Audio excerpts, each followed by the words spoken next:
আইন অথবা অধ্যাদেশের মাধ্যমে একটি স্বাধীন স্বতন্ত্র নারী কমিশন গঠনের সুপারিশ করেছে নারী সংস্কার কমিশন। সেই সাথে সংসদে ৬০০ আসন করার প্রস্তাব করে তার অর্ধেক আসন নারীর জন্য বরাদ্দ রাখার সুপারিশ করেছে কমিশন। বিকেলে রাষ্ট্রীয় অতিথি ভবন যমুনায় প্রধান উপদেষ্টা অধ্যাপক ডক্টর মোহাম্মদ ইউনূসের কাছে নারী বিষয়ক সংস্কার কমিশনের প্রতিবেদন জমা দেওয়া হয়।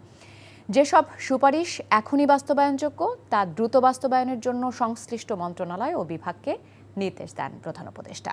পরে রাজধানীর ফরেন সার্ভিস একাডেমিতে সংবাদ সম্মেলনে প্রতিবেদনের তথ্য জানানো হয়। সুপারিশগুলোর মধ্যে রয়েছে অভিন্ন পারিবারিক আইন, উত্তরাধিকারে নারী পুরুষ এর সমান অধিকার।